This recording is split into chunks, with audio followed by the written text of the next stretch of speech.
नमस्कार दोस्तों, मैं हूं संदीप कुमार। आप सभी का हार्दिक स्वागत करता हूं biology by Sandeep Tandon YouTube education platform. हम नीट 2024 के लिए बायोलॉजी वन शॉट लेक्चर है वो देख रहे थे, जिसके अंतर्गत हम क्लास 11 एनसीईआरटी बायोलॉजी की चैप्टर है वो कर रहे थे। आज का जो हमारा चैप्टर रहने वाला है वो है cells the unit of life, यानी कोशिका जीवन की इकाई। देखिए, आप सभी लोग हैं कोशिका के बारे में बहुत ही पहले क्लासों से पढ़कर आ रहे हैं, और हम यहाँ पर एनसीईआरटी बायोलॉजी को विशेषकर फोकस करेंगे, तो उसी के अकॉर्डिंग यहाँ पर कोशिका के विषय में बात करेंगे। पूरी चैप्टर को इसी एक लेक्चर के माध्यम से जितना कम समय हो सके उतने कम समय में इसको कंप्लीट करने का प्रयास करेंगे। साथ में जो इम्पोर्टेंट क्वेश्चन सीरीज है जिससे कि आपका पूरा सिलेबस कवर हो जाए, वो लगभग 9 या 10 दिन के लिए स्पेशली, तो वो सीरीज भी मैं शुरू कर रहा हूँ। हो सके तो कल सुबह लाइव आपका ये सेशन हम कोशिश करेंगे करने की। तो आज की इस लेक्चर में हम सेल्स यानी कोशिका के विषय में डिटेल से बात करेंगे, जो कि आपके एनसीईआरटी बेस्ड पूरा का पूरा लेक्चर रहने वाला है।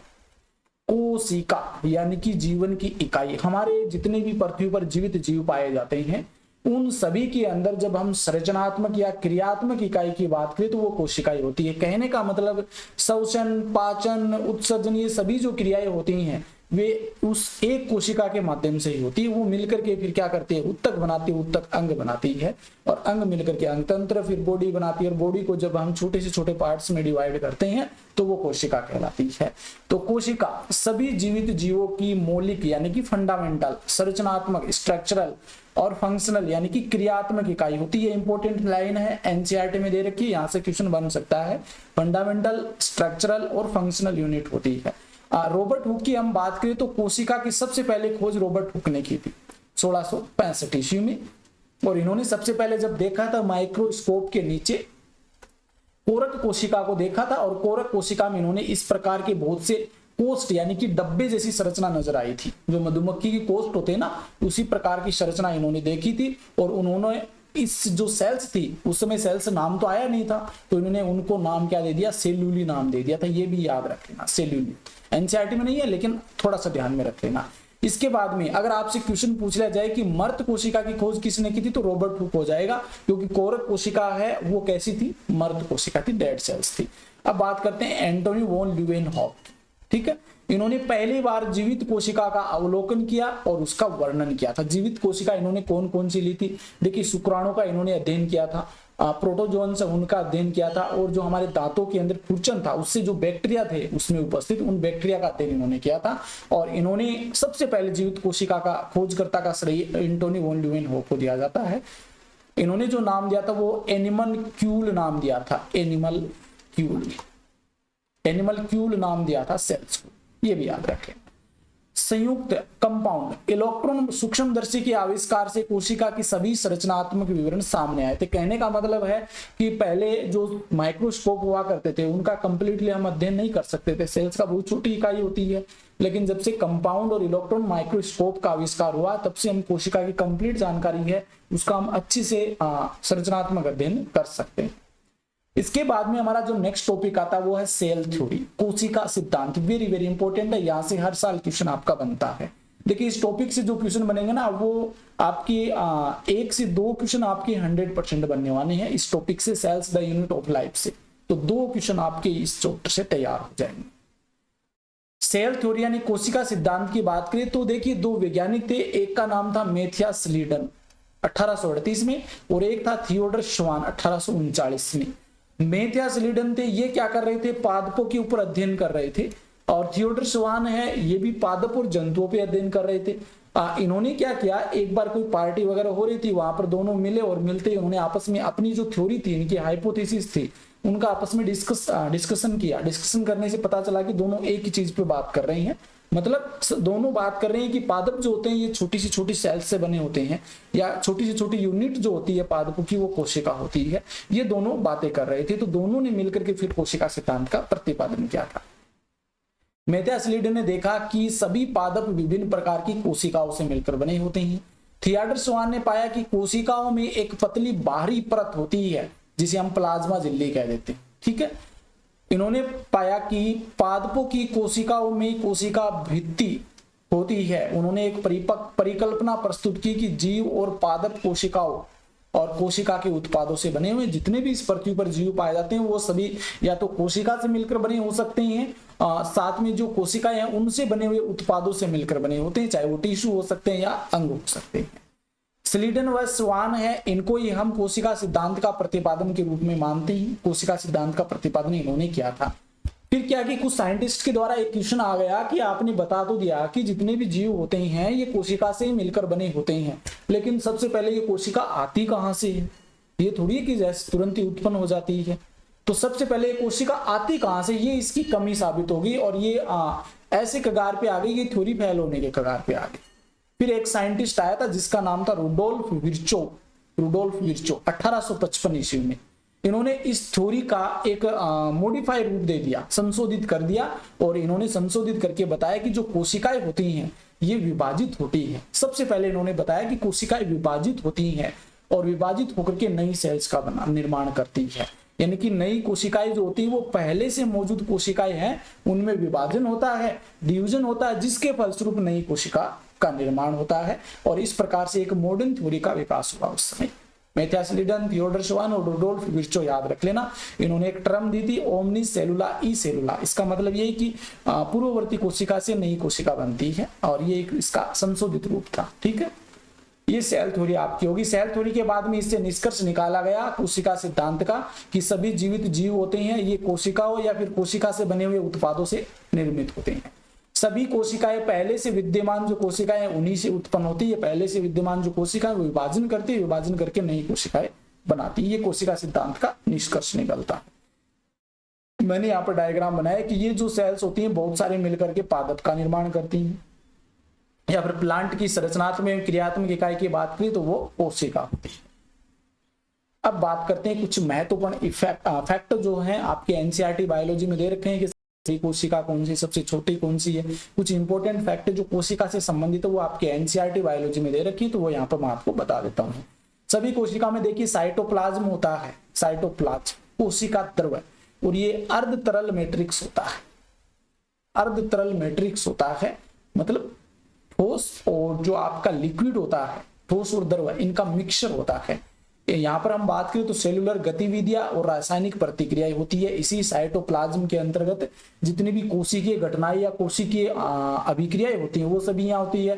केमिकल रिएक्शन जो होती हैं जैसे रेस्पायरेशन हो गया, फोटोसिंथेसिस हो गया, इस प्रकार की जो क्रियाएं होती हैं वो भी इसी साइटोप्लाज्म में संपन्न होती है। यह कोशिका को जीवित अवस्था में रखता है, यानी कि जो साइटोप्लाज्म होता है यही कोशिका को जीवित अवस्था में रखता है। अगर साइटोप्लाज्म नहीं होगा तो कोशिका जीवित भी नहीं होगी। आपने नाम सुना होगा दर्दोतक कोशिका पादपों के अंदर पाई जाती है, उनमें साइटोप्लाज्म नहीं पाया जाता, इस कारण से वो सेल्स क्या होती हैं, डेड होती हैं। मतलब साइटोप्लाज्म अगर उपस्थित है तो वो जीवित कोशिका। राइबोसोम, साइटोप्लाज्म में क्लोरोप्लास्ट, माइटोकॉन्ड्रिया और क्षुद्रीय अंतर्द्रव्य जालिका पर देखे जाते हैं, और ये बिना झिल्ली वाले कोशिका में होते हैं, मतलब झिल्ली विहीन होते हैं, इनमें झिल्ली नहीं पाई जाती है। राइबोसोम कहाँ कहाँ पे मिलते हैं, देखिए कोशिका के साइटोप्लाज्म में पाए जाते हैं, क्लोरोप्लास्ट में पाए जाते हैं, माइटोकॉन्ड्रिया में पाए जाते हैं, और जो खुरदरी रफ एंडोप्लाज्मिक रेटिकुलम होती है, खुरदरी अंतर्द्रव्य जालिका होती है, उसके ऊपर भी पाए जाते हैं, बिना झिल्ली वाले कोशिकाएं होती हैं। ठीक है, कोशिकाएं आकार, आकृति और गतिविधियों के आधार पर हम बात करें तो अलग अलग प्रकार की हो सकती है। देखिए सबसे छोटी कोशिका इस पृथ्वी पर हम बात करें तो जितनी भी सेल्स पाए जाती हैं उनमें सबसे छोटी कोशिका कौन सी होती है, तो वो माइकोप्लाज्मा होती है, जिसकी लंबाई 0.3 माइक्रोमीटर होती है। माइकोप्लाज्मा याद रह जाएगा, कोई दिक्कत नहीं है। 1 मिनट, शायद इसकी स्ट्रक्चर मैंने ऐड की है, ये रही, ये आपके एनसीईआरटी में दे रखी है डायग्राम, माइकोप्लाज्मा का है, पीपीएलओ जिसे हम कहते हैं, प्लूरोनिमोनिया लाइक ऑर्गेनिजम्स। ठीक है, आगे देखिए सबसे बड़ी पृथक एकल कोशिका कौन सी होती है, छोटी हो गई। सबसे बड़ी पृथक एकल कोशिका कौन सी है, तो सबसे बड़ी कोशिका हो जाएगी शत्रुमुर्ग का अंडा, जो ऑस्ट्रिच होता है ना, उसका जो अंडा होता है वो सबसे बड़ी कोशिका होती है। सबसे लंबी कोशिका, तो सबसे लंबी कोशिका आपकी नर्वस सेल्स हो जाएगी। जब हमारे अंदर जो नर्वस सेल्स की हम बात करें, यहाँ पर देख सकते हैं ये नर्वस सेल्स है जो सबसे लंबी कोशिका होती है। बैक्टीरिया का आकार कितना होता है, बैक्टीरियल सेल्स की हम बात करें तो उसका आकार 3 से 5 माइक्रोन तक होता है, और सामान्यतः हम बात करें तो 1 से 2 माइक्रोन मीटर तक होता है। यहाँ पर देखिए ये रहा टिपिकल बैक्टीरिया का आकार 1 से 2 माइक्रोन तक होता है। मानव आरबीसी का व्यास देखिए तो लगभग 7 माइक्रोमीटर होता है। मानव आरबीसी, ये रही मानव आरबीसी, ये मानव आरबीसी का जो आकार होता है ये 7 माइक्रोमीटर तक होता है। कार्यों के आधार पर कोशिकाएं हैं अलग अलग प्रकार की हो सकती हैं, जैसे कि डिस्क के आकार की, बहुभुज, स्तंभाकार, घनाकार, धागे जैसा या अनियमित आकार की कोशिकाएं हो सकती हैं। देखिए अलग अलग आकार, देखिए ये द्विअवतलाकार है, यहाँ पर हम देखें तो ये अमीबा के आकार की हो जाएगी, ये स्तंभाकार सेल्स हो जाएगी, ये नर्व सेल्स ब्रांच्ड सेल्स हो जाएगी, लंबी होती है ये ट्रिकोड इलोंगेटेड, और ये आपकी मीजोफिल सेल्स है। तो ये अलग अलग प्रकार की हो सकती है। मीजोफिल सेल्स अंडाकार होती है, अलग अलग आकार के आधार पर अलग अलग प्रकार की हो सकती है। वैसे सामान्यतः हम बात करें तो कोशिकाएं हैं वो मुख्य रूप से 2 प्रकार की होती है। एक अगर पूछ ले आपको कि कोशिका सिद्धांत का अपवाद पूछ ले तो अपवाद यहाँ पर ये वायरस याद रख लेना। वायरस ये क्या होते हैं, अगर किसी जीवित कोशिका में उपस्थित हैं, पाए जाते हैं तो ये जीवित रह जाएंगे, अगर कोशिका से बाहर निकालेंगे तो मर जाएंगे। मतलब सजीव और निर्जीव की योजक कड़ी इसे हम मान सकते हैं। ठीक है, कोई दिक्कत नहीं। कोशिकाएं मुख्य रूप से 2 प्रकार की होती है, एक तो प्रोकैरियोटिक कोशिका, एक यूकैरियोटिक कोशिका। जो बैक्टीरियल सेल्स होती है प्रोकैरियोटिक कोशिका, और ये आपकी यूकैरियोटिक कोशिका होती है।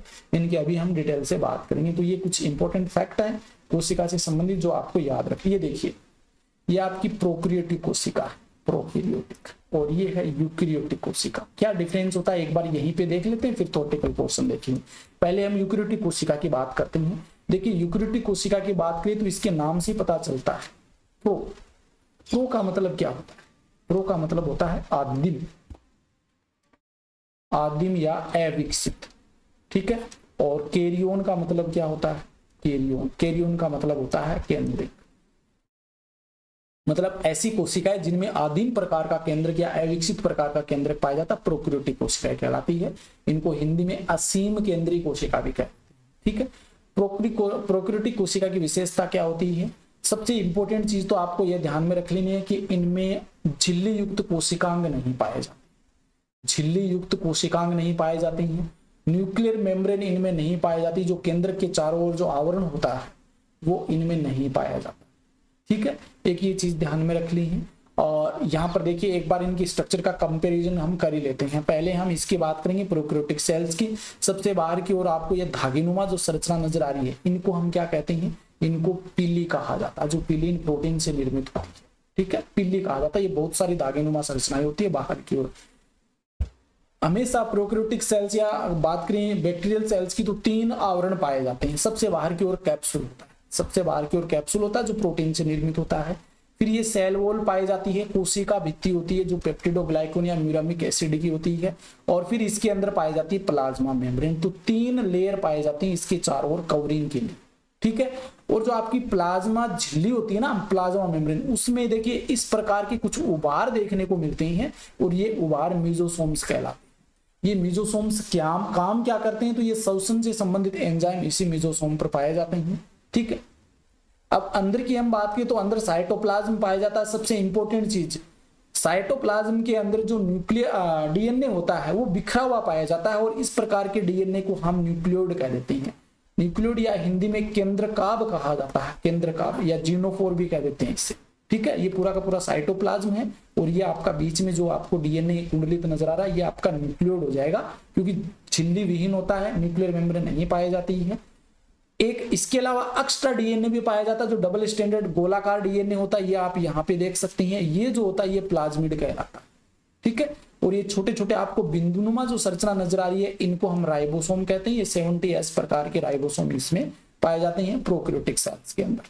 ठीक है, इसके बाहर की ओर हम बात करें तो एक लंबे लंबे यहाँ पर है एक प्रकार की स्ट्रक्चर पाई जाती है जो इनको मूवमेंट करने में या फिर मूवमेंट करने में कह सकते हैं, या फिर हलचल करने में मदद करती है। तो वो बैक्टीरियल फ्लैजिला है वो यहाँ पर देखने को मिलता है, और इसके बीच में आपका साइटोप्लाज्म होता है। ये आपकी प्रोकैरियोटिक सेल्स होती है। ये यहाँ पे मैंने आपको सेल समझा दी है, फिर इसका आपके आगे हम थ्योरेटिकल पोर्शन देखेंगे। यूकैरियोटिक सेल्स की हम बात करें तो यहाँ पर यू का मतलब क्या होता है? यू का मतलब होता है सुविकसित, सुविकसित। और कैरियोन का मतलब, कैरियोन का, एक मिनट,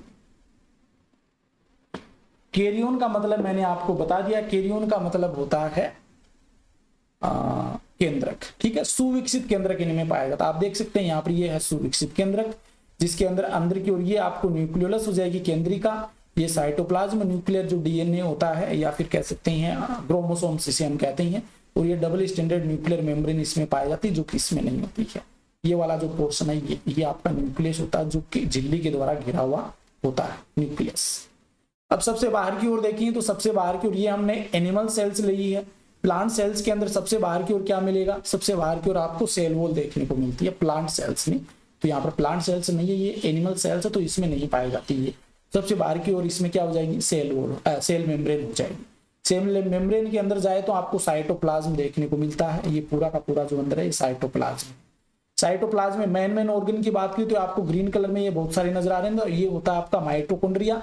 देखिए इनमें मीजोसोम्स में पाए जाते हैं श्वसन से संबंधित एंजाइम, और इसमें पाए जाते हैं माइटोकॉन्ड्रिया में। और ये छोटी छोटी बिंदु रूपी संरचना आपको देखने को मिल रही है, ये राइबोसोम हो जाएंगे। और इसमें आपका 80s प्रकार का राइबोसोम होता है, इसमें 70s होता है। ठीक है, इसका मतलब श्वेतवर्ग इकाई, एक मापने की इकाई होती है। ये जो केंद्रक से जुड़ी हुई जो पाई जाती है, आप संरचना देख रहे हैं जिनके ऊपर बहुत सारे बिंदु रूपी संरचना पाई जाती है, तो ये आपका एंडोप्लाज्मिक रेटिकुलम होती है जो दो प्रकार की होती है। एक तो रफ एंडोप्लाज्मिक रेटिकुलम जिसपे राइबोसोम पाए जाते हैं, और ये इधर देखिए आपको एक चिकनी मतलब जिसपे राइबोसोम नहीं होती, ये स्मूथ एंडोप्लाज्मिक रेटिकुलम होती है। ये जो संरचना आप देख रहे हैं, देखिए जिसके अंदर बहुत सारे बिंदु रूपी संरचना यानी कि एंजाइम भरे रहते हैं, ये लाइसोसोम हो जाएगा, और ये सेंट्रियोल हो जाएगा, और ये गोल्जी अपरेटस। तो ये इस प्रकार से ये जो स्ट्रक्चर बताया ना मैंने आपको, माइटोकॉन्ड्रिया, गोल्जी अपरेटस है, लाइसोसोम है, ये झिल्ली युक्त कोशिकांग होते हैं जो इसमें नहीं पाए जाते केंद्रक प्रोकैरियोटिक कोशिका में। तो अब आगे हम इसकी डिटेल से बात कर लेंगे। स्ट्रक्चर को हमने अच्छे से यहाँ पे समझ लिया। तो पहले हम बात करते हैं प्रोकैरियोटिक सेल्स की। प्रोकैरियोटिक कोशिका जिनमें ये पाई जाती है उनको प्रोकैरियोटिक जीव कह देते हैं। इनमें कोशिका झिल्ली से बंधा हुआ केंद्रक और अंगक नहीं पाए जाते, यानी कि झिल्ली युक्त कोशिकांग है वो नहीं पाए जाते हैं, कोई संरचना नहीं होती इसमें। इनमें बैक्टीरिया, नीले हले सवाल, blue green algae, BGA, mycoplasma जिसे हम PPLO भी कहते हैं, pleuropneumonia like organisms, pleuropneumonia like जीव, ये इसमें शामिल किए जाते हैं। बैक्टीरिया ये एग्जाम्पल है इसके। ठीक है, सामान्यतः ये छोटे होते हैं और यूकेरियोटिक कोशिकाओं की तुलना में अधिक तेजी से, देखिए छोटे होते हैं लेकिन मल्टीप्लीकेशन करने की क्षमता इनमें बहुत ज्यादा होती है। आकार और आकृति में भिन्न होते हैं, जैसे कि बैक्टीरिया है वो 4 प्रकार के हो सकते हैं, जैसे कि बेसिलस जो होते हैं ये छड़ाकार होते हैं, छड़ाकार यानी कि इस प्रकार की आ रही है, एक मिनट, ये इस प्रकार की छड़ाकार हो गई। ठीक है, अब बात करते हैं कोकस मतलब ये गोलाकार हो सकती हैं, गोलाकार। विब्रियो की बात करें तो ये कोमा के आकार के होते हैं, जैसे हिंदी में आप कोमा लगाते हैं ना उस आकार के। स्पाइरलम सर्पिलाकार होते हैं ऐसे। ठीक है, तो ये 4 प्रकार के हो सकते हैं बैक्टीरिया, जिसकी हमने प्रोटिस्टा जगत पढ़ा था ना, उसमें बात कर ली है डिटेल से। प्रोकैरियोटिक कोशिकाओं के कोशिकांगक, प्रोकैरियोटिक कोशिका में कौन कौन से कोशिकांगक पाए जाते हैं, कोशिकांग पाए जाते हैं, सेल ऑर्गेनल्स पाए जाते हैं, उनकी बात कर लेते हैं। सबसे बाहर की ओर सेल एनवलोप होता है, यानी कोशिका आवरण पाए जाते हैं, और ये 3 आवरण होते हैं, इसकी हम बात कर चुके हैं पहले। ये एक रासायनिक रूप से जटिल सुरक्षात्मक आवरण होता है जो 3 कसकर मजबूती से बंधी हुई परतों से बना होता है। सबसे बाहर की ओर ग्लाइकोकेलिक्स होती है जिसे हम कैप्सूल कह देते हैं, फिर कोशिका भित्ति और फिर कोशिका झिल्ली होती है। ग्लाइकोकेलिक्स की बात करें तो सबसे बाहरी परत होती है, ये अलग अलग बैक्टीरिया में इसकी संरचना और मोटाई है वो अलग अलग होती है। ये एक स्लाइम लेयर होती है, ढीला आवरण होता है, स्लाइम लेयर मतलब ढीला आवरण होता है, और इसे हम कैप्सूल कह सकते हैं। अगर ढीला आवरण है तो स्लाइम लेयर कह देंगे, और मोटा और सख्त होता है तो कैप्सूल कह देंगे। देख दोनों में डिफरेंस है, ढीला है स्लाइम लेयर और मोटा सख्त है दृढ़ है तो कैप्सूल हो जाएगा। अब बात करते हैं कोशिका भित्ति की। ये मध्य परत होती है, माइकोप्लाज्मा को छोड़कर के सभी प्रोकैरियोट्स में पाई जाती है। ये कोशिका को आकार प्रदान करती है और जीवाणुओं को फटने और सिकुड़ने से रोकने के लिए संरचनात्मक सहायता प्रदान करती है। माइकोप्लाज्मा में नहीं पाई जाती कोशिका भित्ति, तभी तो माइकोप्लाज्मा अपने आकार में परिवर्तन करता रहता है, और माइकोप्लाज्मा को कोशिका पादप जगत का जोकर भी कहा जाता है। अब बात करते हैं प्लाज्मा झिल्ली की। प्लाज्मा झिल्ली जो होती है आंतरिक परत होती है, प्रकृति में ये अर्धपारगम्य होती है और बाहर से संपर्क करती है, यानी कि बाहरी वातावरण से संपर्क रहता है इसका प्लाज्मा झिल्ली का। यह संरचनात्मक रूप से यूकेरियोट्स के समान होती है, जैसे यूकेरियोट्स में फॉस्फोलिपिड वगैरह की बनी होती है वैसे इसमें होती है। कोशिका आवरण के प्रकार और ग्राम स्टेनिंग, जो कि ग्राम नामक एक वैज्ञानिक था उनके द्वारा विकसित की गई थी, उसकी प्रतिक्रिया के आधार पर बैक्टीरिया जो होते हैं ये दो प्रकार के होते हैं। ग्राम स्टेन के आधार पर है, ये दो प्रकार के होते हैं। एक तो ग्राम पॉजिटिव बैक्टीरिया यानी ग्राम धनात्मक, और एक ग्राम नेगेटिव या नकारात्मक बैक्टीरिया। ग्राम पॉजिटिव वे होते हैं जिनको स्टेन करने के बाद हम बात करें तो ये लगातार स्टेन बनाए रखते हैं, इनमें स्टेन बना रहता है या रंगीन होते हैं स्टेन करने के बाद। नकारात्मक जो होते हैं ये स्टेन प्राप्त कर लेते हैं लेकिन बाद में छोड़ देते हैं, तो ये आपके ग्राम नेगेटिव हो जाएंगे। ठीक है, तो दोनों याद रख लेना, इजी सा है, कुछ ज्यादा डिटेल इसकी नहीं दे रखी हमारी एनसीईआरटी। अब बात करते हैं मीजोसोम्स और क्रोमेटोफोर्स, जो झिल्लीदार संरचना होती है, जो आपकी सेल मेम्ब्रेन होती है ना, उसी के ये उभार होते हैं, उसी के द्वारा उत्पन्न ये युग्मित संरचनाएं होती हैं।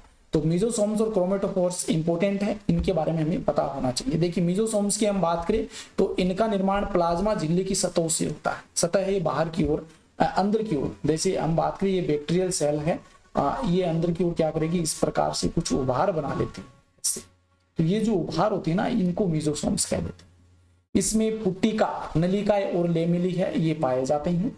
कार्य की बात करें तो मीजोसोम्स किस किस में मदद करते हैं, देखिए कोशिका भित्ति के निर्माण में सहायता करते हैं मीजोसोम्स, डीएनए के रेप्लिकेशन या गुणसूत्र के प्रतिकृतिकरण में सहायता करते हैं, संतति कोशिकाओं में गुणसूत्र के वितरण में सहायता करते हैं मीजोसोम्स होते हैं, श्वसन और स्रावी जो प्रक्रियाएं हैं उनमें सहायता करते हैं, प्लाज्मा झिल्ली के सतह क्षेत्र और एंजाइमेटिक सामग्री को बढ़ाने में, एंजाइमेटिक जो पदार्थ है उनको बढ़ाने में हेल्प करते हैं। तो ये इसके कार्य हैं जो कि बहुत महत्वपूर्ण है। यहाँ से आपका क्वेश्चन बन सकता है मीजोसोम से, ज्यादातर क्वेश्चन आपके श्वसन से संबंधित पूछा जाता है।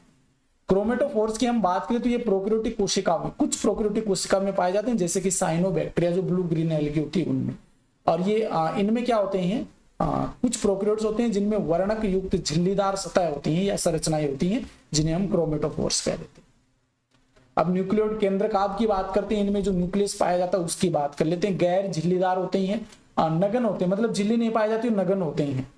इस प्रकार से डीएनए है वो कुंडलित इनमें पाया जाता है। गोलाकार जीनोमिक डीएनए, डीएनए कैसा होता है, ये एकल गुणसूत्र होता है। आनुवांशिक सामग्री है जो जेनेटिक मटेरियल होता है वो एकल होता है, सिंगल होता है, और साथ में प्रोटीन से निर्मित होती है, प्रोटीन पाई जाती है। स्टोन प्रोटीन नहीं पाई जाती, याद रख लेना, स्टोन प्रोटीन नहीं पाई जाती। इसमें प्रोटीन होती है लेकिन स्टोन नहीं होती है। इसमें जो डीएनए है या फिर गुणसूत्र होती है वो नगन होती है, झिल्ली नहीं पाई जाती, और इस प्रकार की डीएनए को हम न्यूक्लियोइड या केंद्रकाभ कह देते हैं। कई जीवाणुओं में जीनोमिक डीएनए के बाहर छोटा गोलाकार डीएनए भी पाया जाता है, जिसे प्लाज्मिड कहा जाता है। वेरी वेरी इंपॉर्टेंट है ये।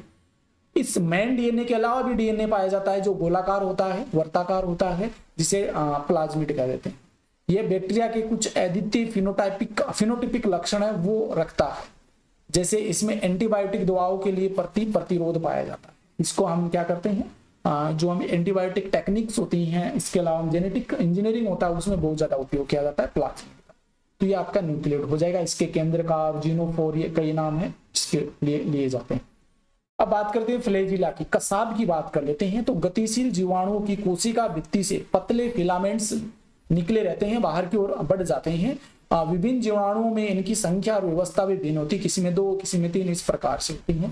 बैक्टीरियल फ्लैजिलम की हम बात करें तो 3 भाग होते हैं। एक तो फिलामेंट होता है, एक हुक होता है आगे वाला भाग, और बेसल बॉडी जहां से ये जुड़ा रहता है। जैसे हम बैक्टीरिया की सेल्स आगे मैंने शायद ऐड भी की है, पीछे रह गई क्या, बैक्टीरियल सेल्स ये रही, जहां से ये निकलते हैं ना, ये इसका आधार भाग हो जाएगा, ये फिलामेंट हो जाएगा। आगे वाला भाग कौन सा हो जाएगा, आगे वाला भाग इसका हुक हो जाएगा। ठीक है, याद रह जाएगा। फिलामेंट, हुक और बेसल बॉडी, याद रखिएगा 3 भाग होते हैं इसके। फिलामेंट सबसे लंबा भाग होता है और कोशिका की सतह से बाहर तक फैला रहता है। ये आपका फ्लैजिला हो गया, जो कि गति करने में बैक्टीरिया को सहायता करता है। पिल्ली और फिम्बरी, पिल्ली और फिम्बरी इंपॉर्टेंट है ये भी।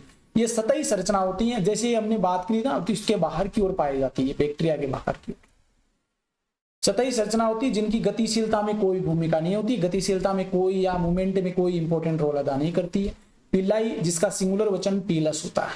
ठीक है, पिलाई जो होती है एक विशेष प्रोटीन से निर्मित होती है, जिसे पिलिन प्रोटीन कह देते हैं, और इससे बनी हुई है कि ट्यूबुलर नलिकाकार संरचनाएं होती हैं। फिम्ब्रियों की बात करें तो फिम्ब्री है कोशिका से निकलने वाले छोटे छोटे बाल जैसी संरचनाएं होती हैं, बाल जैसे रेशे होते हैं। कुछ बैक्टीरिया में ये बैक्टीरिया को धाराओं में चट्टानों और मेजबान उत्तकों से जोड़ने में सहायता करते हैं, जो फिम्ब्री होती हैं, चट्टानों से चिपकने में सहायता करती हैं। तो ये पीली और फिम्ब्री हो जाए। अब बात करते हैं राइबोसोम की। राइबोसोम ये प्रोक्रियोट्स की प्लाज्मा झिल्ली से जुड़े रहते हैं। देखिए राइबोसोम जो होते हैं, हमने बात की थी 70S प्रकार का होता है, पहले ही बात कर चुके हैं। प्रोक्रियोट्स की प्लाज्मा झिल्ली से जुड़े हुए होते हैं, साइटोप्लाज्म में भी पाए जाते हैं। इनका आकार लगभग 15 नैनोमीटर इंटू 20 नैनोमीटर तक होता है। 2 उप इकाइयों से बना होता है, 50S सब यूनिट और 30S सब यूनिट। एस का मतलब होता है स्वेडबर्ग इकाई, जो इसकी नापने की इकाई होती है। ये मिलकर 70S प्रोक्रियोटिक राइबोसोम का निर्माण करते हैं। याद रह जाएगा, इंपॉर्टेंट चीजें हैं। एस का मतलब अवसादन गुणांक होता है, जो घनत्व है, आकार और इनकी एक क्या होती है, माप होती है। ठीक, कार्य की हम बात करें, देखिए इसमें पूछा जा सकता है कि 70S प्रकार का राइबोसोम होता है, ज्यादातर क्वेश्चन यही से आता है। राइबोसोम अनुवादन यानी कि प्रोटीन संश्लेषण, ट्रांसलेशन की एक साइट या स्थान है। कई राइबोसोम एक एकल mRNA से जुड़ करके एक श्रृंखला बना लेते हैं, जिसे पोली राइबोसोम या पोलिसोम कहा जाता है। राइबोसोम के द्वारा क्या होता है, राइबोसोम के अंदर प्रोटीन का संश्लेषण होता है, और इसके अंदर क्या होता है, जैसे ये mRNA है तो इसके ऊपर राइबोसोम बहुत सारे जुड़ करके एक लंबी श्रृंखला बना लेती है, इसको पोली राइबोसोम या पोलिसोम कह देते हैं। राइबोसोम mRNA को प्रोटीन में परिवर्तित करता है। राइबोसोम mRNA को क्या करता है, प्रोटीन में परिवर्तित करता है। अब बात करते हैं इंक्लूजन्स बॉडीज, यानी कि जो साइटोप्लाज्म होते हैं उसमें भी कुछ संरचनाएं देखने को मिलती है। वो कौन कौन सी होती है, ये गैर झिल्लीदार संग्रहित स्टोरेज आरक्षित सामग्री होती है, मतलब झिल्ली नहीं पाई जाती है और इनको स्टोर किया जाता है, जो प्रोक्रियोटिक कोशिकाओं के साइटोप्लाज्म में स्वतंत्र रूप से देखी जा सकती है। जैसी कौन कौन सी हो सकती है, जैसे कि फोस्फेट कणिकाएं, साइनोफाइसियन कणिकाएं, ग्लाइकोजन कणिकाएं और गैस रिक्तिकाएं, ये संरचनाएं होती हैं जो बिना झिल्ली की साइटोप्लाज्म में स्वतंत्र रूप से पाई जाती है। जो गैस रिक्तिकाएं होती हैं, गैस वैक्यूल्स, ये नीले, हरे और बैंगनी तथा हरे प्रकाश संश्लेषक जीवाणुओं में पाई जाती है। ये भी पूछा जा सकता है कि गैस वैक्यूल्स किस में देखने को मिलती है, नीले, हरे, बैंगनी और हरे प्रकाश संश्लेषित जीवाणुओं में पाई जाती है। अब बात करते हैं हम यूकैरियोटिक कोशिका की, ससीम केंद्रीय सेल्स की। ये डायग्राम दे रखा है, ये आपकी प्लांट सेल्स है। एक मिनट, ये एनिमल सेल्स है, सॉरी ये इधर आपका वो नहीं दे रखा ना, ये एनिमल सेल्स है।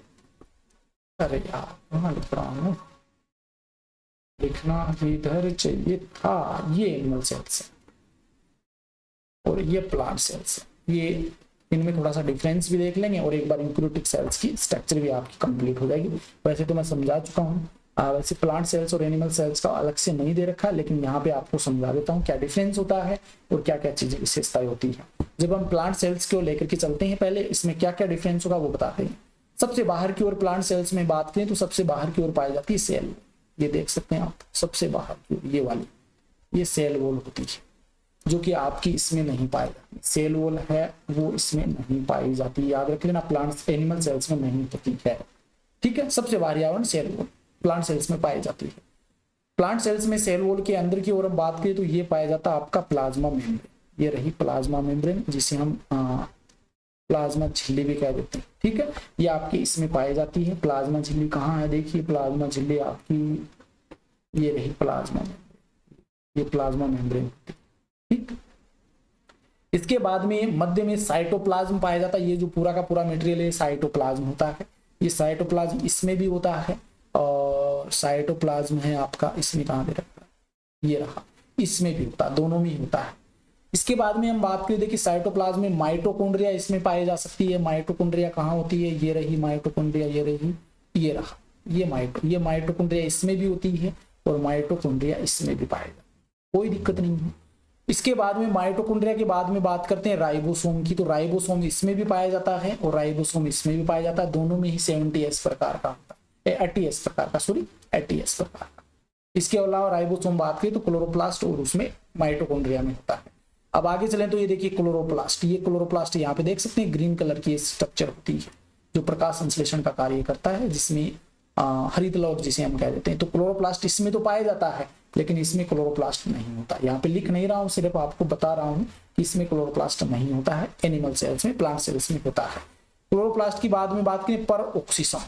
परऑक्सीसोम जो होता है ये प्रोक्सीसोमा दोनों कोशिकाओं में पाया जाता है, इसमें भी पाया जाता है और इसमें भी पाया जाता है परऑक्सीसोम। ठीक है, अब आगे हम चले तो आगे देखिए माइक्रोट्यूबुल्स है, ये भी दोनों में ही मिलती है। माइक्रोट्यूबुल्स इसमें देखो दिखाई नहीं गया लेकिन होती है, माइक्रोट्यूबुल्स इसमें भी होती है और इसमें भी पाई जाती है, दोनों में होती है। प्लाज्मोडेस्माटा की हम बात करें तो प्लाज्मोडेस्माटा केवल आपकी इसी कोशिका में देखने को मिलती है, प्लांट सेल्स के अंदर, एनिमल सेल्स में नहीं पाए जाते। स्मूथ एंडोप्लाज्मिक रेटिकुलम और रफ एंडोप्लाज्मिक रेटिकुलम, मतलब रेटिकुलम जो होती है अंतःद्रव्य जालिका, ये दोनों में ही पाई जाती है। स्मूथ एंडोप्लाज्मिक रेटिकुलम ये रही, और रफ एंडोप्लाज्मिक रेटिकुलम किधर लिखा हुआ, ये रहा, ये रफ एंडोप्लाज्मिक रेटिकुलम है। इधर भी आप देखिए ये स्मूथ एंडोप्लाज्मिक रेटिकुलम है जिसपे राइबोसोम होते हैं, वो रफ एंडोप्लाज्मिक रेटिकुलम, जो डिटेल से हम आगे बात कर लेंगे इसकी।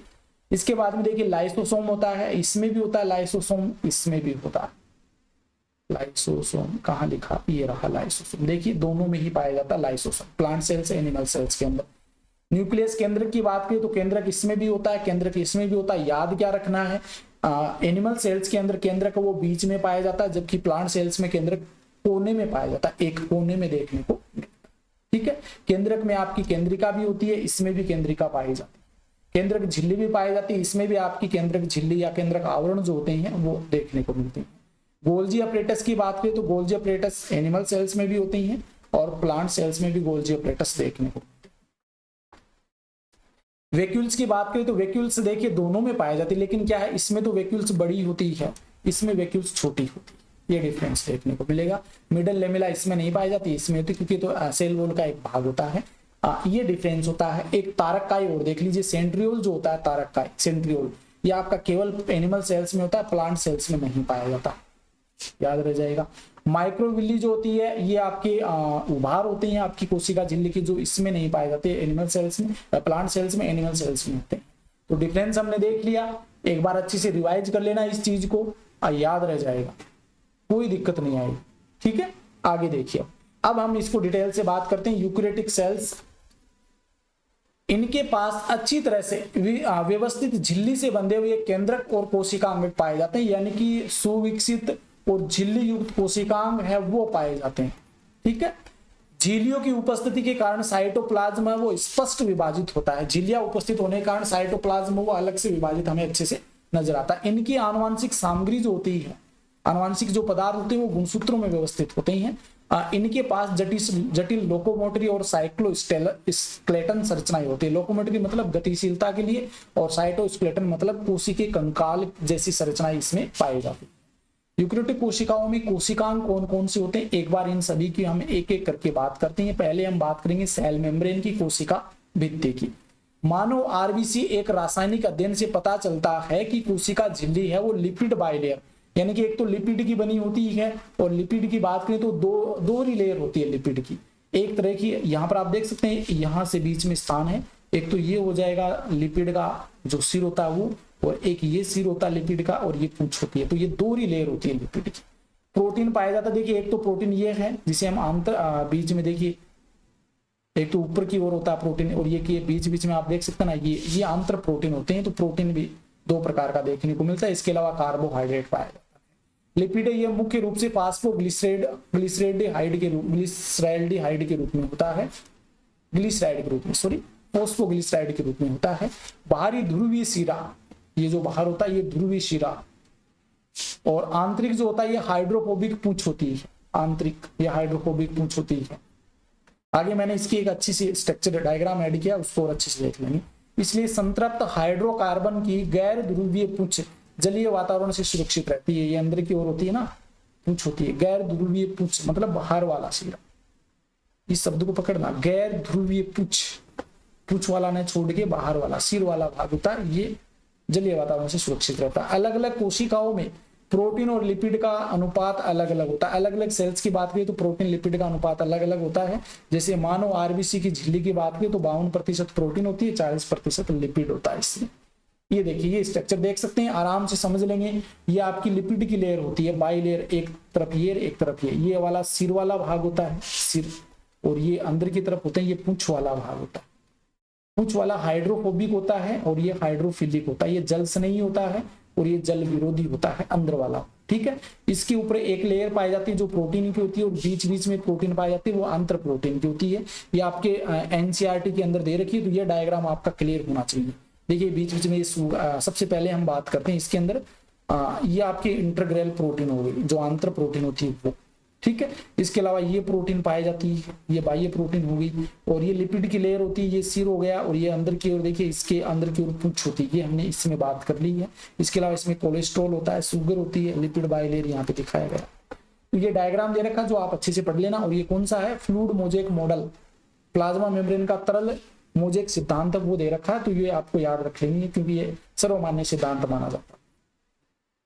निष्कर्षण के आधार पर झिल्ली प्रोटीन है, ये दो प्रकार के होते हैं। एक तो इंटीग्रल प्रोटीन यानी कि आंतर प्रोटीन, एक होता है परिधीय प्रोटीन यानी पेरिफेरल प्रोटीन। आंतर प्रोटीन जो होता है ये आंशिक रूप से या फिर पूरी तरह से झिल्ली में दबे हुए पाए जाते हैं, झिल्ली के अंदर धसे रहते हैं। परिधीय प्रोटीन ये झिल्ली की सतह पर स्थित होते हैं, ये मैं बात कर चुका हूं पहले। ये आपका परिधीय प्रोटीन हो जाएगा और ये आंतर प्रोटीन। अब बात करते हैं एक मॉडल आपके एनसीईआरटी में, वैसे तो 3-4 मॉडल है इसके, लेकिन एनसीईआरटी में दे रखा उसकी बात करेंगे। कोशिका झिल्ली का द्रव मोजेक मॉडल सबसे मान्य मॉडल है, ये सिंगर व निकोलसन ने 1972 में दिया था। इसके अनुसार लिपिड की अर्ध तरल प्रकृति समग्र बाइलेयर के भीतर प्रोटीन के पार्श्व गति को सक्षम बनाती है, यानी कि लिपिड की जो परत होती है, लिपिड ये अर्ध तरल प्रकृति की होती है, अर्ध तरल प्रकृति की होती है, और इसमें आपके प्रोटीन धसे हुए पाए जाते हैं जो उनकी गति के लिए सक्षम बनाते हैं। झिल्ली के भीतर गति करने की इस क्षमता को इसकी तरलता से मापा जा सकता है, ठीक है। तो ये याद रख लेना, कोशिका झिल्ली का द्रव मोजेक मॉडल। अब कार्य क्या होते हैं, देखिए कोशिका झिल्ली के क्या क्या कार्य होते हैं। अणुओं का परिवहन होता है एक तो झिल्ली अपने दोनों ओर मौजूद कुछ अणुओं के चयनात्मक रूप से पारगम्य। देखिए झिल्ली 3 प्रकार की होती है, एक तो आपकी नॉन प्रीमेबल होती है जिसके कोई कण बाहर नहीं आर पार नहीं जा सकता।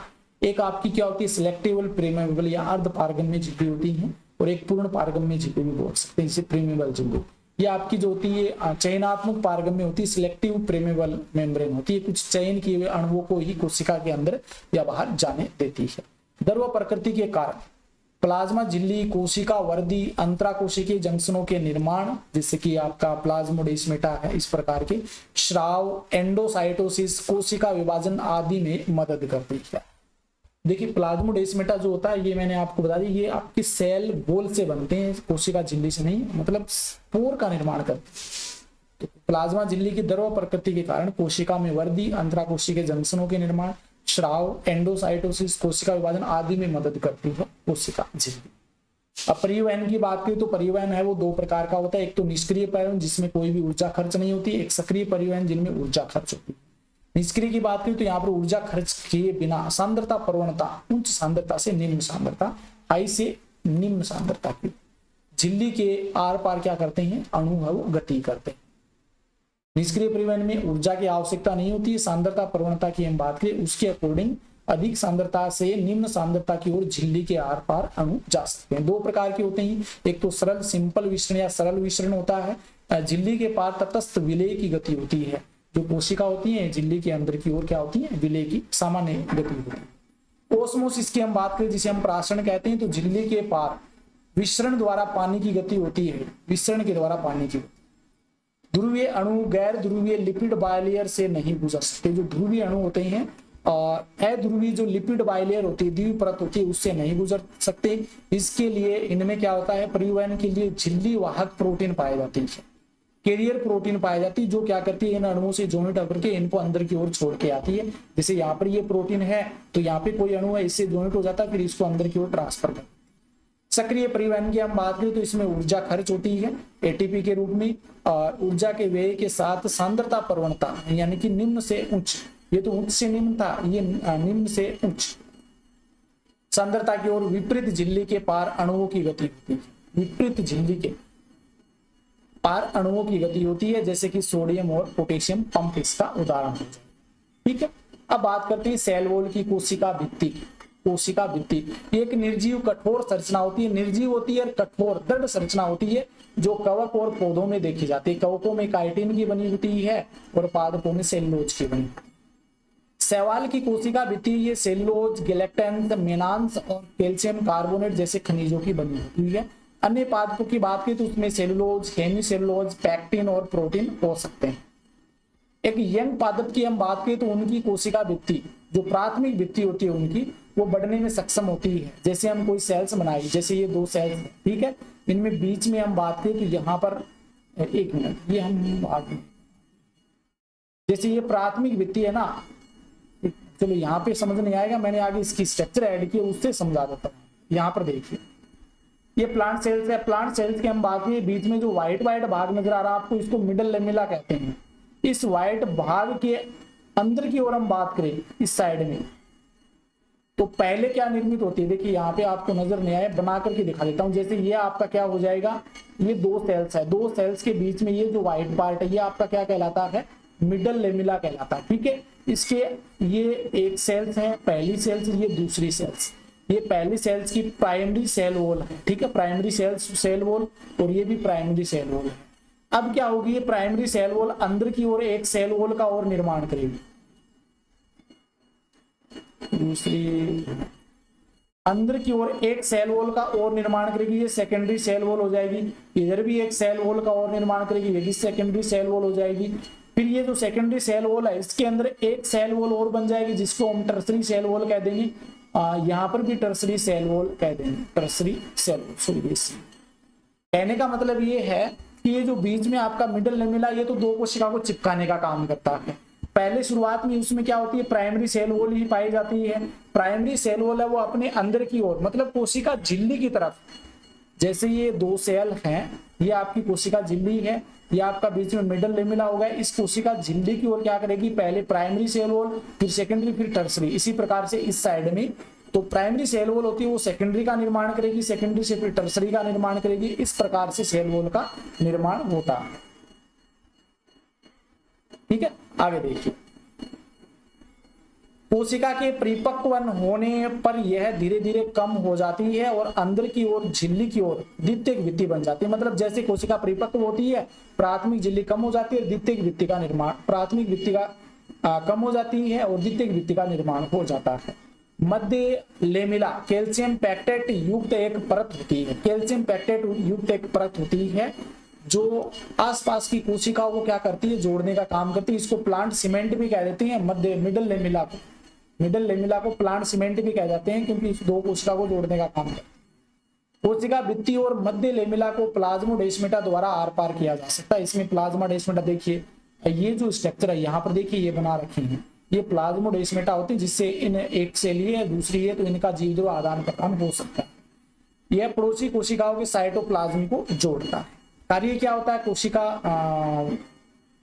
भित्ति का, कोशिका को आकार प्रदान करती है, कोशिका को यांत्रिक क्षति और संक्रमण से बचाती है, कोशिका से कोशिका अंतःक्रिया में सहायता करती है। अवांछित जो मैक्रोमोलिक्यूल्स होते हैं, बड़े अणु होते हैं, उनके लिए अवरोधक के रूप में काम करती है। तो ये आपकी कोशिका भित्ति यहाँ पर कंप्लीट हो जाती है। अब का बात करते हैं हम एंडो मेम्ब्रेन सिस्टम की, यानी अंत झिल्ली तंत्र।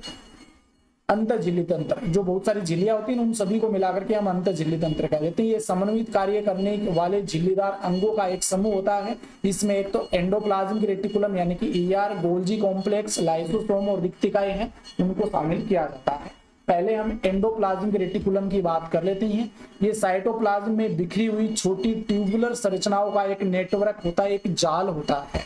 एंडोप्लाज्मिक रेटिकुलम या अंतःद्रवी जालिका जो होती है, इंट्रासेलुलर स्पेस को हम क्या करते हैं, इंट्रासेलुलर मतलब अंदर जो स्थान पाया जाता है एंडोप्लाज्मिक रेटिकुलम में, ये जो बीच का स्थान होता है ना, ये जो बीच का स्थान होता है, इस बीच के स्थान को हम दो भागों में विभाजित करते हैं। एक तो ल्यूमुलर, जो एंडोप्लाज्मिक रेटिकुलम के बीच के स्थान जो ये होता है उसको ल्यूमुलर कहा जाता है, और एक अतिरिक्त ल्यूमुलर जो बाहर की ओर होता है एंडोप्लाज्मिक रेटिकुलम के बाहर परिधीय जो स्थान होता है उसको साइटोप्लाज्म कहते हैं। तो दो भाग होते हैं, एक तो एक ल्यूमिनल, बीच में जो गुहा होती है उसको ल्यूमिनल, और एक अतिरिक्त होता है जिसे ल्यूमिनल या अतिरिक्त ल्यूमिनल या साइटोप्लाज्म कहते हैं। एंडोप्लाज्मिक रेटिकुलम दो प्रकार की होती है। देखिए यहाँ पर ये एनसीईआरटी में डायग्राम दे रखा आपके, दो प्रकार कौन से, एक तो रफ एंडोप्लाज्मिक रेटिकुलम होती है, इस पे राइबोसोम पाए जाते हैं, राइबोसोम मिलते हैं जो कि प्रोटीन संश्लेषण का काम करते हैं। एक ये नीचे के आप देख सकते हैं, इनमें राइबोसोम नहीं होते हैं, इनमें राइबोसोम नहीं होती है, तो ये स्मूथ एंडोप्लाज्म चिकनी अंतःद्रव्य जालिका होती है और ये लिपिड का संश्लेषण करती है। तो बात कर लेते हैं, देखिए खुरदरी अंतःद्रव्य जालिका, रफ एंडोप्लाज्मिक रेटिकुलम, इनकी सतह पर राइबोसोम नहीं होते हैं। रफ एंडोप्लाज्मिक रेटिकुलम अक्सर प्रोटीन संश्लेषण और स्राव में सक्रिय रूप से शामिल कोशिकाओं में ही देखी जाती है। केंद्र की बाहरी झिल्ली तक विस्तारित, मतलब केंद्र की जो बाहरी झिल्ली होती है ना उसके साथ में जुड़ी हुई होती है ये। चिकनी अंतर्द्रव्य जालिका या स्मूथ एंडोप्लाज्मिक रेटिकुलम, इसमें राइबोसोम अब्सेंट होते हैं, राइबोसोम नहीं पाए जाते हैं। स्मूथ एंडोप्लाज्मिक रेटिकुलम है, लिपिड के संश्लेषण का प्रमुख स्थल होता है, लिपिड का संश्लेषण करते हैं। जंतु कोशिकाओं में लिपिड जैसे steroidal hormone smooth endoplasmic reticulum द्वारा संश्लेषित किए जाते हैं। तो ये आपकी होगी स्मूथ एंडोप्लाज्मिक रेटिकुलम। इसकी खोजकर्ता अगर पूछे आपसे तो खोजकर्ता कौन हो जाएगा, कीथ पोर्टर हो जाएगा, याद रख लेना, कीथ पोर्टर 1945। ये अगला अलग मैंने स्ट्रक्चर भी दिए, देखिए ये तो स्मूथ एंडोप्लाज्मिक रेटिकुलम है और जिसपे राइबोसोम पाए जाते हैं, रफ एंडोप्लाज्मिक रेटिकुलम है। ये डायग्राम याद रखना, ये एनसीईआरटी में दे रखा है। अब बात करते हैं गोल्जी कॉम्प्लेक्स या गोल्जी उपकरण की। केंद्र के पास संघन रूप से स्टेन जालीदार संरचनाएं होती है, स्टेन की गई जालीदार संरचनाएं होती है। सबसे पहले कैमिलियो गोल्जी ने 1898 में इसकी खोज की थी। एनसीईआरटी में डायग्राम दे रखा आपका, याद करना है। इनमें 0.5 से 1 माइक्रोमीटर व्यास की सपाट डिस्क के आकार की थैली यानी कि सिस्टर्नी होती है, ये समानांतर रूप से खड़ी होती है। देखिए सिस्टर्नी को 2 सतह होती है, सिस्टर्नी की देखिए 2 सतह कौन कौन सी है, यहाँ पर देखिए गोल्जी अपरेटस जो होता है इसमें एक तो सी स्पेस होती है, एक आपकी ट्रांसपेस होती है, सी स्पेस और ट्रांसपेस याद रह जाएगी, ये आपको यहाँ पर समझाने का प्रयास करना है। सिस्टर्नी को क्या करते हैं, उत्तल यानी कि सी स्पेस ऊपर वाला भाग जो होता है ये जो कि निर्माणकारी फेज होता है, एक तो उत्तल सतह होती है जिसे हम सी स्पेस कह देते हैं, एक अवतल सतह होती है जो कि परिपक्वन फेज होता है, इसे ट्रांसफेज कह देते हैं। इसके साथ संकेंद्रित रूप से व्यवस्थित होती है। शीर्ष और ट्रांस सतह पूरी तरह से अलग अलग होती है, एक फेज इस साइड में एक इस साइड में होती है फेज जो होती है, लेकिन ये आपस में क्या होती है, संपर्क में रहती है, जुड़ी हुई रहती है। ठीक है, याद रह जाएगा। ये देखिए ये शीर्ष फेज है, ये ट्रांसफेज है। कोई भी पदार्थ अगर यहाँ से आता है तो ये पदार्थ यहाँ से होता हुआ इस ट्रांसफेज के द्वारा तक पहुंचता है। इसके जब भाग देखिए तो ये तो सिस्टर्नी हो जाएगी, जो लंबी लंबी संरचनाएं होती है, इसमें द्रव भरा रहता है। ये आपकी वेसिकल्स हो जाएंगी, ये सेकेंडरी वेसिकल्स है। ठीक है, और नई वेसिकल जब बनती है इस प्रकार से बनती है और ये इसकी ल्यूमेन गुहा हो जाएगी। ये वाली स्ट्रक्चर ध्यान में रखनी है, ये एनसीईआरटी में दे रखी है। ठीक है, गोल्जी उपकरण के कार्य क्या होते हैं, ये भी इंपॉर्टेंट कार्य करता है। देखिए कोशिका के अंदर या बाहर लक्ष्य सामग्री तक स्राव को पहुंचाना है। एंडोप्लाज्मिक रेटिकुलम वेसिकल के रूप में पैक किए जाने वाले सामग्री जिसे शीश फैज के साथ फ्यूज कर देते हैं, शीश फैज यानी कि ऊपर की ओर छोड़ देते हैं। ये आपकी शीश फैज हो जाएगी, ये ट्रांस फेज हो जाएगी। तो इस शीश फैज पर कोई भी पदार्थ छोड़ देते हैं, यहाँ से होता हुआ ट्रांस फेज तक पहुंच जाता है। ठीक है, और ट्रांस फेज की ओर बढ़ता है। यही कारण है कि गोल्जी तंत्र एंडोप्लाज्मिक रेटिकुलम के साथ घनिष्ठ संबंध रखता है। एंडोप्लाज्मिक रेटिकुलम राइबोसोम द्वारा संश्लेषित प्रोटीन को इसके ट्रांसफेज से मुक्त होने से पहले गोल्जी तंत्र के सिस्टर्नी में संशोधित करता। जो सिस्टर्नी होती है ना, ये वाली जो सिस्टर्नी होती है, इनमें इसका संश्लेषित करता, उसके बाद में ट्रांसफेज से मुक्त करता। ग्लाइकोप्रोटीन और ग्लाइकोलिपिड्स का निर्माण भी है वो गोल्जी कॉम्प्लेक्स या गोल्जी उपकरण के द्वारा किया जाता है। गोल्जी बॉडी भी इसे हम कहते हैं। अब है लाइसोसोम। लाइसोसोम की खोज की हम बात करें तो लाइसोसोम की खोज क्रिस्टियन डी डुवे ने की थी, क्रिस्टियन डी डुवे। तो ये ऐसे गोलाकार संरचनाएं होती है जिसमें हाइड्रोलाइटिक एंजाइम भरे रहते हैं। ये गोल्जी उपकरण में पैकेजिंग की प्रक्रिया द्वारा निर्मित झिल्ली युक्त वेसिकुलर संरचनाएं होती हैं। लाइसोसोमल वेसिकल्स में लगभग सभी प्रकार के हाइड्रोलाइटिक एंजाइम पाए जाते हैं, जैसे हाइड्रोलेज, लाइपेज, प्रोटेज, कार्बोहाइड्रेट, ये एंजाइम देखने को मिलते हैं और ये अम्लीय पीएच पर कार्य करते हैं, सक्रिय होते हैं। कार्बोहाइड्रेट, प्रोटीन, लिपिड और न्यूक्लिक एसिड को पचाते हैं, मतलब अंतरकोशिकीय पाचन में सहायता करते हैं। कई बार क्या करते हैं, ये कोशिका के अंगकों का ही पाचन कर लेते हैं, इस कारण इसे आत्मघाती थैली भी कहा जाता है। कोशिका की आत्मघाती थैली भी कह देते हैं, सुसाइड बेड भी कह देते हैं। अब बात करते हैं वैक्यूल्स की, रिक्तिकाएं। ये साइटोप्लाज्म में पाए जाने वाले झिल्ली युक्त स्थान होते हैं। इसमें पानी, रस, उत्सर्जी उत्पाद और अन्य सामग्री वो भरी रहती हैं और कोशिका के लिए ये सामग्री कोई उपयोगी नहीं होती है।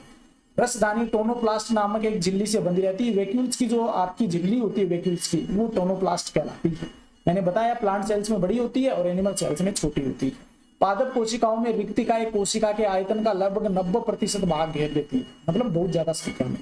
पौधों में टोनोप्लास्ट आयनों अन्य सामग्रियों को सांद्रता प्रवणता के विरुद्ध रिक्तिका में परिवहन की सुविधा प्रदान करता, मतलब जो सभी पदार्थ उनके लिए क्या होती है, पारगम्य होती है। इसलिए उनकी सांद्रता कोशिका द्रव्य की तुलना में रिक्तिका में अधिक होती है। रिक्तिका की सांद्रता ज्यादा होती है, कोशिका द्रव्य की कम। अमीबा में संकुचनशील रसदानी उत्सर्जन में सहायता करती है, इंपॉर्टेंट है। अमीबा में संकुचनशील रसदानी कॉन्ट्रैक्टाइल वैक्यूल्स जो होते हैं उत्सर्जन में सहायता करती है। कई कोशिकाओं में जैसे कि प्रोटिस्ट में भोजन कणों को निगलने से भोजन रिक्तिकाएं बन जाती है, जैसे कि अमीबा में भी देख सकते हैं। कुछ ऐसे प्रोटिस्ट होते हैं जिनमें भोजन कणों को निगलने से फूड वैक्यूल्स भी बन जाती है। अब बात करते हैं माइटोकॉन्ड्रिया की। सूत्रकणिका, इनकी स्ट्रक्चर है वो हमने अच्छे से देख ली, और आगे आगे जैसे जैसे आपके एनसीईआरटी में डायग्राम दे रखी हैं वैसे वैसे हम इसको देखते हुए चलेंगे। देखिए माइटोकॉन्ड्रिया की हम बात करें तो माइटोकॉन्ड्रिया स्टेन करने पर ही स्पष्ट रूप से हमें दिखाई देता है। प्रति कोशिका माइटोकॉन्ड्रिया की संख्या, आकार और आकृति जो होती है ये कार्य की गतिविधि के आधार पर अलग अलग होती है। प्रत्येक कोशिका की उसकी जो फिजियोलॉजिकल एक्टिविटी होती है उसके आधार पर अलग अलग प्रकार की संख्या में होती है। ये सोसेज के आकार की या बेलनाकार हो सकती है, जिसका व्यास 2 से 1 माइक्रोमीटर होता है, औसतन 0.5 माइक्रोमीटर, लंबाई 1 से 4.1 माइक्रोमीटर। माइटोकॉन्ड्रियन एक झिल्ली, दोहरी झिल्ली युक्त कोशिकांग होता है। देखिए खोजकर्ता पूछे ना तो अल्टमान माना जाता है, अल्टमान हो जाएगा। नाम पूछ ले कि माइटोकॉन्ड्रिया नाम किसने दिया था तो बेंडा हो जाएगा, दोनों याद रखिए, ठीक है। जिसमें बाहरी झिल्ली और आंतरिक झिल्ली होती है, 2 झिल्लियां होती है, और यह ल्यूमेन की 2 जलीय कक्षों में विभाजित करती है, यानी बाहरी कक्ष और आंतरिक कक्ष। आंतरिक कक्ष जो होता है वो मैट्रिक्स कहलाता है।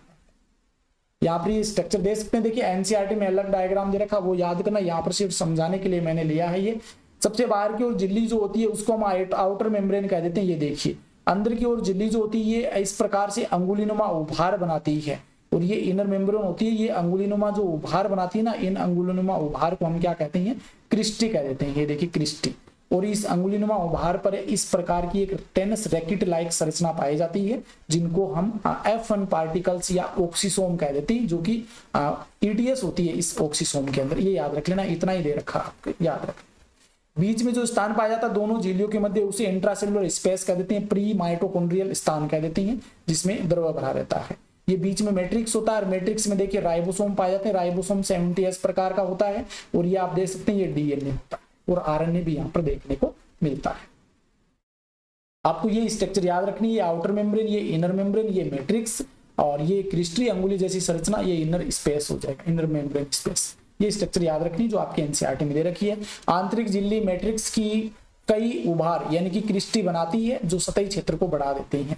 दोनों झिल्लियों में माइटोकॉन्ड्रियल फंक्शन से जुड़े अपने विशिष्ट एंजाइम होते हैं। दोनों झिल्लियों पर जो माइटोकॉन्ड्रिया में जो क्रियाएं होती हैं उनसे संबंधित एंजाइम पाए जाते हैं। मैट्रिक्स में गोलाकार DNA होता है, कुछ RNA अणु होते हैं, राइबोसोम जो 70S प्रकार का होता है, प्रोटीन संश्लेषण के लिए घटक होते हैं, ठीक है। याद रख लेना ये चीजें क्या क्या होती हैं। माइटोकॉन्ड्रिया है वो विखंडन द्वारा क्या करता है, विभाजित होता है। देखिए ये चीजें आपको जल्दी जल्दी इसलिए बता रहा हूं क्योंकि बार बार आप पढ़ चुकी हैं, एक बार में आपकी याद हो जाएंगी, और जब बात ज्यादा समय हमें खराब करने में कोई मतलब भी नहीं है। कार्य क्या होते हैं, माइटोकॉन्ड्रिया जो होता है एरोबिक रेस्पिरेशन यानी कि वायवीय श्वसन के स्थल होते हैं। रेस्पिरेशन माइटोकॉन्ड्रिया करीब सकल इसी स्थान में होता है। एटीपी के रूप में ऊर्जा का उत्पादन करते हैं ये, इसलिए इन्हें हम पावर हाउस ऑफ कह देते हैं। एटीपी का निर्माण होता है माइटोकॉन्ड्रिया में, इसलिए इसे पावर हाउस ऑफ सेल्स कहा जाता है, ठीक है, पावर हाउस ऑफ सेल्स कह देते हैं। आगे देखिए प्लास्टिड की हम बात कर लेते हैं। प्लास्टिड यानी कि लवक। देखिए जंतु कोशिका में सबसे बड़े कोशिका में आपके माइटोकॉन्ड्रिया हो जाएंगे, और पादप कोशिका में पूछे तो प्लास्टिड हो जाएंगे सबसे बड़े कोशिका, जिसमें हरित लवक होता है। प्लास्टिड सभी पादप कोशिकाओं और यूग्लिनोइड्स जो होते हैं उनमें पाए जाते हैं। बड़ा आकार होता है इनका, माइक्रोस्कोप के नीचे आसानी से देख सकते हैं। इनमें कुछ वर्णक पाए जाते हैं, पिगमेंट पाए जाते हैं। पिगमेंट के प्रकार के आधार पर प्लास्टिड जो होते हैं, लवक होते हैं, 3 प्रकार की होती हैं। पहला है क्लोरोप्लास्ट। क्लोरोप्लास्ट जो होते हैं इसमें हरित लवक पाया जाता है, सॉरी इसको हिंदी में हरित लवक कहते हैं। इसमें लवक जो होता है वो पर्णहरित होता है, क्लोरोफिल होता है, ठीक है, पर्णहरित। कैरोटिनोइड भी साथ में वर्णक पाया जाता है। ये प्रकाश संश्लेषण के लिए प्रकाश ऊर्जा को ट्रैप करते हैं, उनको रासायनिक ऊर्जा में बदलते हैं। इनकी डिटेल से हम बात करेंगे। क्रोमोप्लास्ट जो होते हैं ये रंगीन होते हैं, रंगीन वो लवक होते हैं। इसमें वसा में घुलनशील कैरोटिनोइड्स वर्णक पाए जाते हैं, जैसे कि कैरोटीन, जेंथोफिल ये पाए जाते हैं। ये पीला, नारंगी और लाल रंग है वो देखने को मिलता है इनमें। ये मुख्य रूप से आपके फल जो होते हैं उनमें देखने को मिलती हैं, और पुष्प देखने को मिलते हैं। ल्यूकोप्लास्ट की बात करें तो ये संग्रहित पोषक तत्वों के साथ विभिन्न आकृतियों और आकारों के रंगहीन प्लास्टिक होते हैं। रंगहीन होते हैं ल्यूकोप्लास्टिक और इनमें पोषक पदार्थ संचित रहते हैं। जैसे एमाइलोप्लास्ट, एमाइलोप्लास्ट में स्टार्च संचित रहता है, मंड जो होता है स्टार्च, जैसे कि आलू। इलियोप्लास्ट की बात करें तो इलियोप्लास्ट में तेल और वसा संचित रहती है, ठीक है, जैसे कि मूंगफली हो गई, मूंगफली याद रख सकते हैं, मूंगफली। एल्यूरोप्लास्ट की हम बात करें तो प्रोटीन का स्टोर करते हैं एल्यूरोप्लास्ट, ठीक है, याद रह जाएगा। ये प्लास्टिड के अलग अलग टाइप में देखिए, etioplast, chromoplast, chloroplast, leucoplast, amyloplast, elaioplast, proteinoplast. आपको सिर्फ जो एनसीईआरटी में दे रखे हैं वो याद रखें। अब क्लोरोप्लास्ट की बात कर लेते हैं, हरित लवक की, जो कि प्लांट्स में पाया जाता है और प्लांट का जो ग्रीन कलर होता है वो इसी के कारण होता है। दोहरी झिल्ली युक्त कोशिका अंगक होता है, ये मुख्य रूप से पत्तियों की मीजोफिल सेल्स में पाया जाता है। लेंस के आकार के अंडाकार, गोलाकार या डिस्कोइड या रिबन के जैसे कोशिकाएं होती हैं। इनकी जो लंबाई होती है वो 5 से 10 माइक्रोन या चौड़ाई 2 से 4 माइक्रोमीटर होती है। मीजोफिल में इनकी संख्या 1, जैसे कि क्लोमाइडोमोनास, या 1 से अधिक भी पाई जाती है। 20 से 40 प्रति कोशिका भी हो सकती है। क्लोरोप्लास्ट की भीतरी झिल्ली है वो कम पारगम्य होती है। क्लोरोप्लास्ट की आंतरिक झिल्ली द्वारा बंद स्थान को स्ट्रोमा, यानी आंतरिक झिल्ली के अंदर जो स्थान होता है उसको स्ट्रोमा कह देते हैं। इसमें कई व्यवस्थित चपटी झिल्लीदार थैलियां पाई जाती है जिन्हें थाइलेकोइड कहा जाता है। वेरी वेरी इंपॉर्टेंट है, चपटी जो थैली जैसी संरचनाएं होती है इन्हें थाइलेकोइड कह देते हैं। थाइलेकोइड की झिल्ली ल्यूमेन नामक स्थान को घेर लेती है। थाइलेकोइड में क्लोरोफिल वर्णक पाए जाते हैं। देखिए स्ट्रक्चर के द्वारा भी समझने का प्रयास करेंगे हम। थाइलेकोइड में क्लोरोफिल वर्णक उपस्थित होते हैं। थाइलेकोइड के बहुत सारे ऐसे ढेर व्यवस्थित हो जाते हैं, इनको हम ग्रेना या इंटरग्रेनल थाइलेकोइड कह देते हैं। मुख्य रूप से ग्रेना कहा जाता है इसे, और बहुत सारे ग्रेनम मिलकर ग्रेना बनाते हैं। तो विभिन्न ग्रेना के थाइलेकोइड्स को जोड़ने वाली सपाट झिल्लीदार नलिकाएं जो होती हैं उन्हें स्ट्रोमा लेमिनी कहते हैं। जैसे यहाँ पर एक ग्रेना है और एक ये ग्रेना, इनको जोड़ने के लिए एक झिल्ली होती है। ये जो बीच में झिल्ली होती है इसे स्ट्रोमा लेमिली या इसे हम स्ट्रोमा लेमिली कह देते हैं। दो ग्रेना को जोड़ने वाली संरचना को स्ट्रोमा लेमिली कहा जाता है। स्ट्रोमा में कार्बोहाइड्रेट प्रोटीन के संश्लेषण के लिए छोटे डबल स्टैंडर्ड गोलाकार डीएनए अणु, राइबोसोम 70S प्रकार का, और एंजाइम होते हैं, ठीक है, याद रख लेना। स्ट्रोमा में कार्बोहाइड्रेट और प्रोटीन संश्लेषण के लिए एंजाइम होते हैं, डबल स्टैंडर्ड गोलाकार डीएनए अणु होता है, राइबोसोम होते हैं। देखिए क्लोरोप्लास्ट के राइबोसोम साइटोप्लाज्मिक राइबोसोम जो होता है, साइटोप्लाज्म में 80S होता है जबकि इसमें 70S प्रकार का होता है। याद रह जाएगा, कोई दिक्कत नहीं। ये आपके एनसीईआरटी में डायग्राम दे रखा है। ये बाहर की ओर आउटर मेम्ब्रेन, ये आपकी इनर मेम्ब्रेन हो जाएगी, और ये बीच में देखिए ये वाला जो पूरा पार्ट है जो सिक्के रखते हैं ना, उसी प्रकार की चट्टों जैसी संरचना बनती है, इसको ग्रेनम कह देते हैं। और इस ग्रेनम एकल संरचना को हम देखते हैं तो ये थाइलेकोइड कहलाता है। बहुत सारे थाइलेकोइड मिलकर ग्रेनम कहलाते हैं। ग्रेनम को जोड़ने के लिए जो बीच में संरचना बनती है इसको हम स्ट्रोमा लेमिली कहते हैं। देखिए यहाँ पे दिखाएगा, ये स्ट्रोमा लेमिली हो जाएगा और बीच का पार्ट स्ट्रोमा हो जाएगा। ये आपका हो जाएगा क्या बोलते हैं इसे, क्लोरोप्लास्ट कंप्लीट होता है। अब बात करते हैं राइबोसोम की। राइबोसोम का हम प्रोटीन फैक्ट्री कह देते हैं, प्रोटीन फैक्टर, ठीक है, क्यों? क्योंकि इसमें प्रोटीन का संश्लेषण होता है। राइबोन्यूक्लिक एसिड, आरएनए और प्रोटीन से बनी झिल्ली विहीन संरचनाएं होती है। ये झिल्ली विहीन होती है, झिल्ली नहीं पाई जाती राइबोसोम के ऊपर, याद रख लेना, क्वेश्चन बन सकता है। बिना झिल्ली की संरचना होती है ये। सबसे पहले इसकी खोज है वो जॉर्ज पेलाडे ने की थी। देखिए पूछ ले, क्लोरोप्लास्ट की खोज है वो सिमिट नामक वैज्ञानिक ने की थी। राइबोन्यूक्लिक एसिड और प्रोटीन से बनी झिल्ली विहीन कोशिकाएं, इसकी खोज जॉर्ज पेलाडे ने की थी 1953 में। यूकैरियोटिक राइबोसोम 2 सब यूनिट से मिलकर बने होते हैं, एक तो 60S बड़ी सब यूनिट और एक 40S छोटी सब यूनिट, और मिलकर के 80S सब यूनिट बनाते हैं। और ये प्रोटीन संश्लेषण के मुख्य अंग कोशिकांग होते हैं, प्रोटीन संश्लेषण का काम करते हैं। ये लार्ज सब यूनिट, ये स्मॉल सब यूनिट दोनों जुड़ जाते हैं। जुड़ते कब हैं? ये मैग्नीशियम की सांद्रता पर निर्भर करते हैं, ठीक है, जब प्रोटीन का संश्लेषण होता है उस समय। अब बात करते हैं साइटोस्केलेटन की, कोशिकीय कंकाल की। कोशिकीय कंकाल ये फिलामेंटस प्रोटीन युक्त संरचनाओं का एक नेटवर्क होता है, साइटोप्लाज्म में पाया जाता है। यांत्रिक सहायता, गतिशीलता, रख रखाव, मेंटेनेंस, कोशिका को आकार प्रदान करने का काम करता है, याद रख लेगा। आगे देखिए सीलिया और फ्लेजिला। सीलिया पक्षमाप, फ्लेजिला कसाब, इनकी स्ट्रक्चर और देख लेते हैं। ये कोशिका झिल्ली की रोम जैसी संरचनाएं होती है। देखिए कोशिका के अंदर हम बात करें, यहाँ पर हम कोशिका की बात करें तो इस कोशिका के बहुत सारे ऐसी छोटी छोटी हजारों की संख्या में संख्या होती है, तो वो तो सीलिया होती है, पक्षमाभ होती हैं, और ऐसी जो लंबी संरचनाएं होती है जिनको हम कसाब कहते हैं। सीलियों की हम बात करें तो छोटी संरचना होती है, चप्पू की तरह काम करती है, जैसे नाव में चप्पू होता है ना, उस प्रकार से कोशिका या आसपास के तरल पदार्थों को गति के लिए रिस्पॉन्सिबल होती है, या तो कोशिका को गति प्रदान करती है या आसपास की पदार्थ। फ्लैजिला की बात करें तो लंबी संरचना होती है, कोशिका के संचलन के लिए, चलने के लिए जिम्मेदार होती है। फ्लैजिला प्रोकैरियोट्स और यूकैरियोट्स में संरचनात्मक रूप से भिन्न होता है।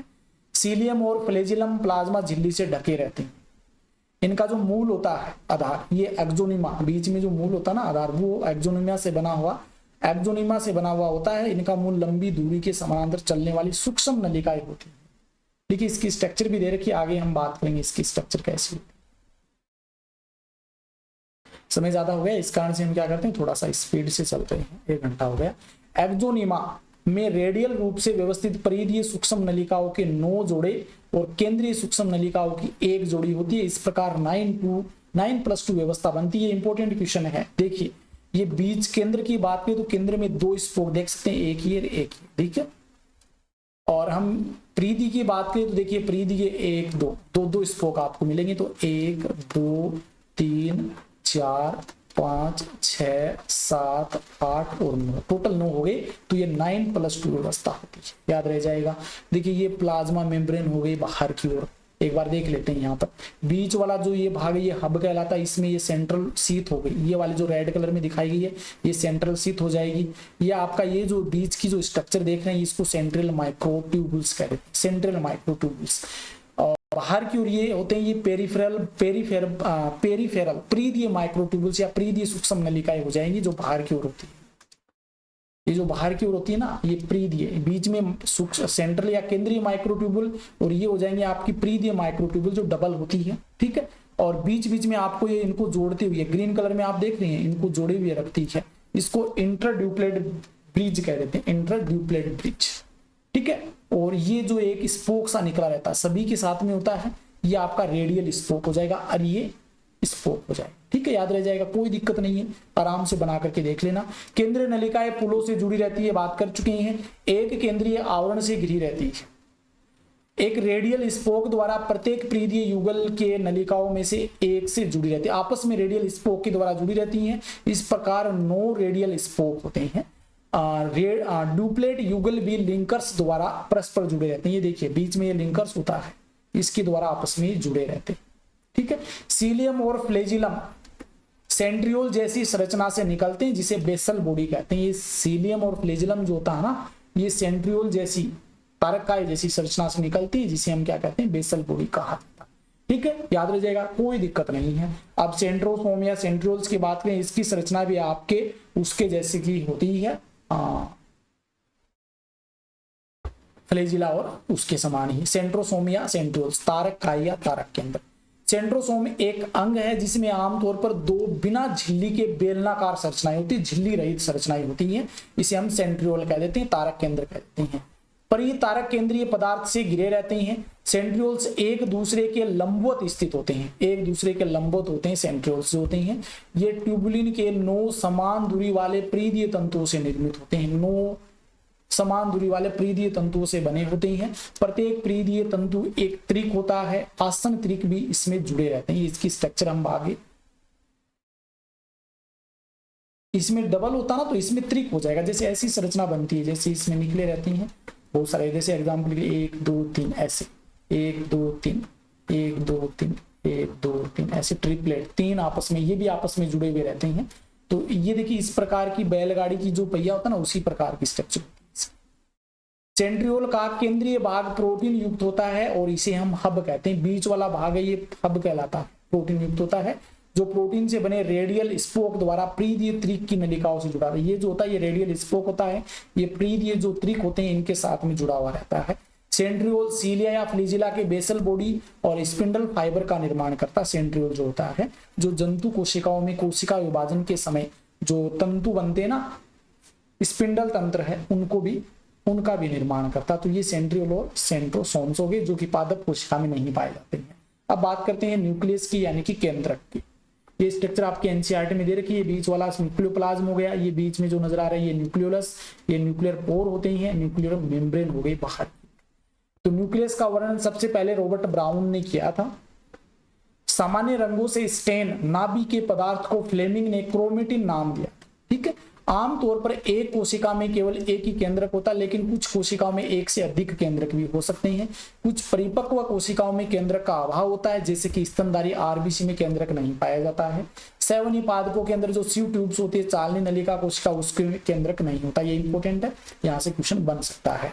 इंटरफेज जो अवस्था होती है वो केंद्रक में होती है सामान्यतः। इंटरफेज अवस्था, इंटरफेज के समय जो गुणसूत्र पृथक्करण होता है, विभाजन होता है, वो इंटरफेज आपके इसी में होती है, केंद्रक में। अब केंद्र के क्या क्या घटक होते हैं उनकी बात की देखिए। सबसे बाहर की ओर आवरण होता है जिसे न्यूक्लियर एनवलोप या केंद्र के आवरण कह देते हैं। उसके बाद में देखिए केंद्र के मैट्रिक्स होता है जिसमें द्रव भरा रहता है, जिसे न्यूक्लियोप्लाज्म कह देते हैं। फिर क्रोमेटिन हो गया, गुणसूत्र जो होते हैं, और फिर न्यूक्लियोलस होता है। ठीक है, तो इनकी ओर बात कर लेते हैं फटाफट से।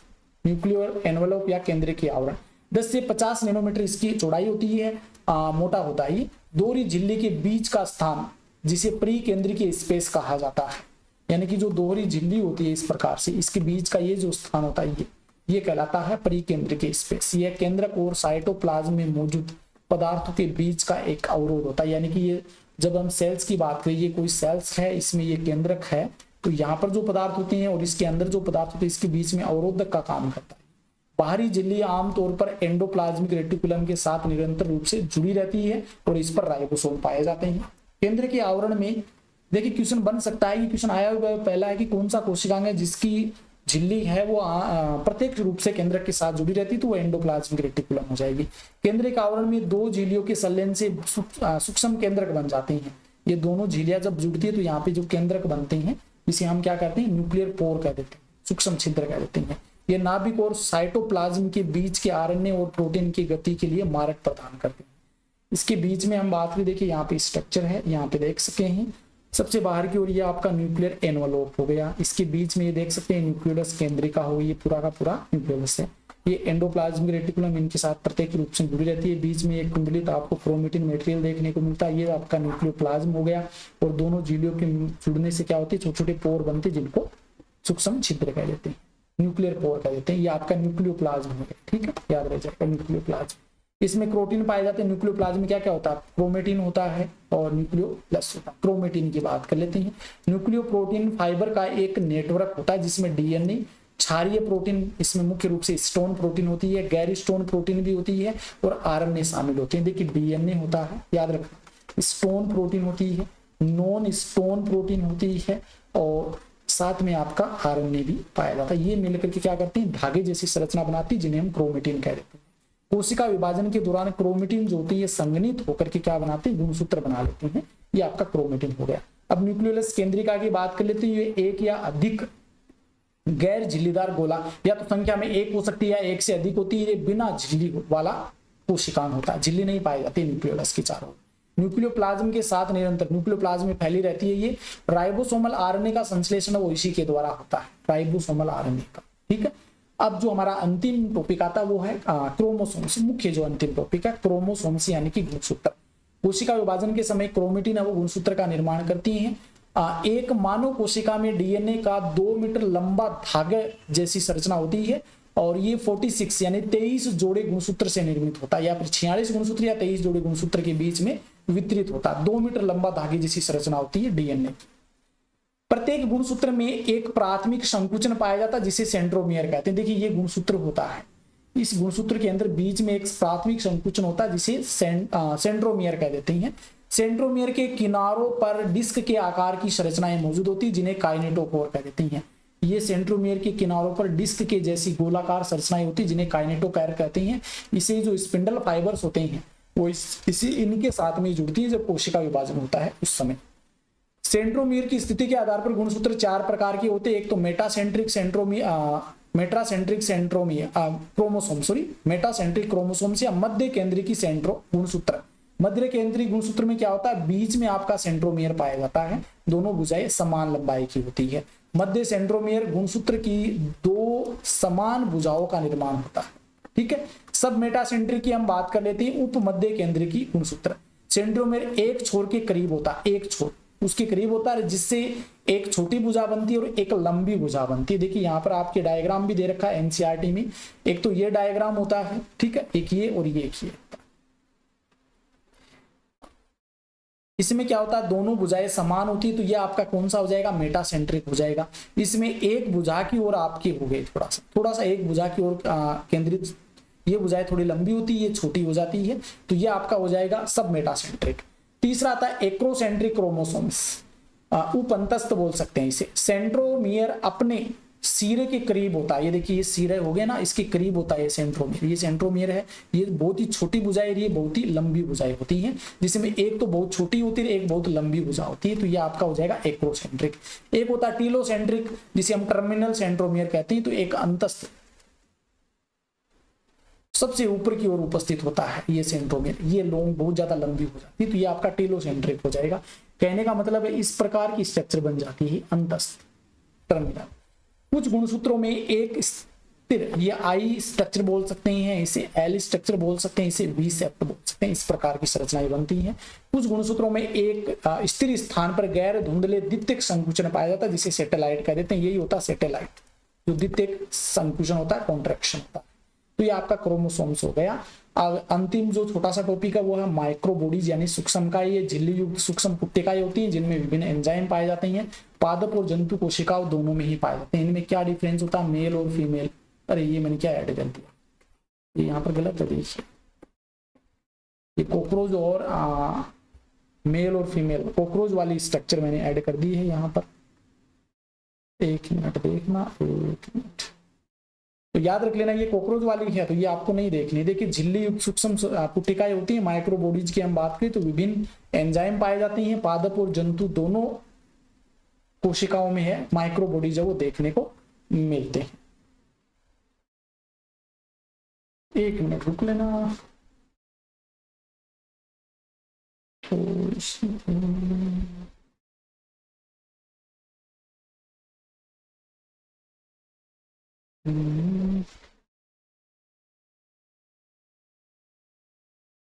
मैंने कुछ मिस तो नहीं किया है, ठीक है। यहां से देखिए आपका पूरा चैप्टर ये कंप्लीट हो गया है। प्लांट सेल्स और एनिमल सेल्स में जो डिफरेंस है ना, वो मैंने आपको शुरुआत में जब कोशिका की स्ट्रक्चर समझाई थी ना, उस समय मैंने अच्छे से बता दिया है।